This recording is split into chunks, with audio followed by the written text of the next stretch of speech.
میں سمجھتا ہوں کہ میرے دل میں بہت ایمان ہے، میں اس کی نگرانی بھی کرتا، میرے دل کے اندر کتنا ایمان ہے یہ اس وقت پتا چلے گا جب آزمائش کا وقت آئے گا۔ آزمائش کا وقت آئے گا تو معلوم ہوگا کہ کتنا ایمان ہے اور کتنا مستحکم ہے، کتنی بنیادیں اس کی مضبوط ہیں۔ یہاں پر دو چیزیں بتائی گئی ہیں ایمان کے اضافے کے لیے، اللہ اور اس کے رسول کی اطاعت کرنے سے دلوں کا ایمان بڑھ سکتا ہے۔ اب یہ جو آیت نمبر 14 ہے، یہاں پر اللہ تعالیٰ نے واضح کیا ہے کہ ایمان اور ہے، اسلام اور ہے، تم ایمان لا سکتے ہو، ایمان کے دائرے کے اندر داخل ہو سکتے ہو، لمحہ کا لفظ استعمال کیا گیا اور یہ بتایا گیا کہ اس کا تعلق دل سے ہے۔ تو ایمان کو بڑھانے کے لیے ضروری ہے کہ قلبی اعمال پر توجہ دی جائے۔ دیکھیے، شہادت کے بعد نماز، روزہ، حج، زکوٰۃ، یہ سارے وہ اعمال ہیں جو آپ کو اسلام کے دائرے کے اندر رہتے ہوئے یہ ٹیکس کے طور پر آپ کو ادا کرنے ہیں۔ آپ کو یہاں رہنا ہے، آپ کو ٹیکس دینا پڑے گا، لازمی کرنا ہے آپ نے، آپ نہیں کریں گے آپ باہر نکل جائیں گے۔ لیکن ایمان کے لیے، ایمان کے اضافے کے لیے قلبی اعمال جن کا تعلق دل سے ہے، وہ اعمال انجام دینے بہت ضروری ہیں تاکہ دل کے اندر ایمان میں اضافہ ہو جائے۔ اگر کمی آ گئی، اچھا کمی آ سکتی ہے، ہاں آ سکتی ہے، کسی بھی وقت بھی آ سکتی ہے۔ ایمان کا پارا بہت بلند ہونے کے بعد زیرو بھی ہو سکتا ہے، ہاں ہو سکتا ہے، کسی بھی وقت ہو سکتا ہے۔ قلبی اعمال پر توجہ دینا بہت ضروری ہے۔ قلبی اعمال پر توجہ دیں گے تو آپ کے ایمان میں اضافہ ہوگا۔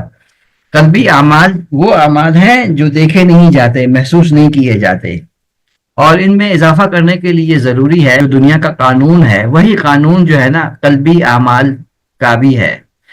دنیا کا قانون کیا ہے؟ دنیا کا قانون یہ ہے کہ آپ فالتو بیکار چیز کو ہٹائیں تاکہ وہ جگہ خالی ہو اور اس کی جگہ پر کوئی فائدہ مند چیز رکھیں۔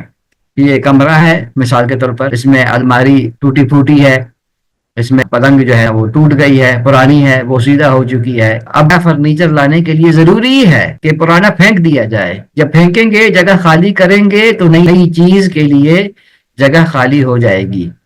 اور یہ بھی معلوم ہونا چاہیے کہ دو متضاد چیزیں ایک جگہ پر جمع نہیں ہو سکتی۔ پرانی بوسیدہ الماری اور نئی الماری، میں نئی بھی رکھوں گا پرانی بھی رکھوں گا، ممکن نہیں ہے، ایسا ہوتا نہیں ہے، دنیا کے قانون میں نہیں ہے ایسا۔ آپ کو پرانی پھینکنی پڑے گی تاکہ جگہ خالی ہو، جگہ خالی کریں گے تو نئی آنے والے کے لیے جگہ موجود ہوگی۔ یہی چیز، اسی قاعدے پر قلبی اعمال کام کرتے ہیں۔ پرانی جو چیزیں ہیں، جو فالتو چیزیں ہیں، بوسیدہ چیزیں ہیں، جو مضر صحت چیزیں ہیں، جو ایمان کو نقصان پہنچانے والی چیزیں ہیں، ایک ایک کر کے نکالتے جائیں اور ان کی جگہ پر نئی چیزیں جو آپ کے ایمان میں اضافے کا باعث بنیں گی ان کو ڈالتے جائیں۔ تو اس طرح سے قلبی اعمال آپ کے بہتر ہوں گے۔ اور روح، انسان کی جو روح ہے نا، وہ آسمانی چیز ہے، اللہ کی پھونک ہے، وہ اللہ کی پھونک ہے وہ، تو اس کا مسکن دل ہے۔ پانی کے ایک گلاس کے اندر وہ سارے خواص موجود ہیں جو دریا کے پانی میں ہیں۔ ایک دریا ہے، بہہ رہا ہے، مسلسل بہہ رہا ہے، جیسے دریائے نیل ہے مثال کے طور پر، بہت بڑا دریا ہے دنیا کا، اور بہہ رہا ہے مسلسل صدیاں ہو گئی بہہ رہا ہے۔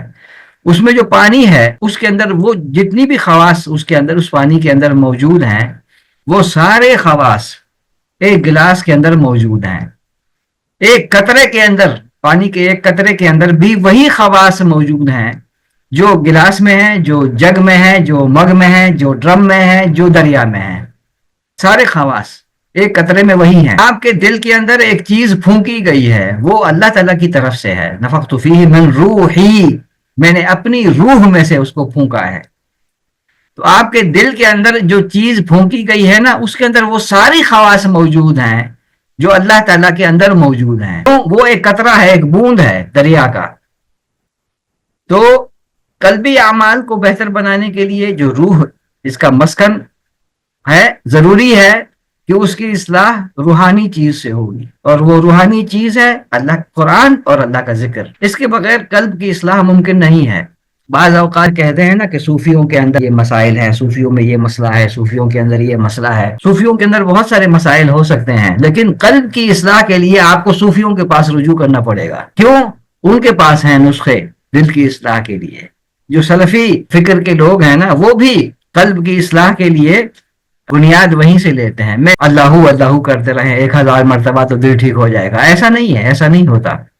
لیکن کچھ چیزیں ایسی ہیں جن کا تعلق دل سے ہے، اور دل کی اصلاح کے لیے ضروری ہے کہ قرآن مجید کی تلاوت کی جائے کثرت کے ساتھ اور اللہ کا ذکر کیا جائے. ہمارے ساتھ جڑے رہنے کے لیے ہمارا چینل سبسکرائب کریں.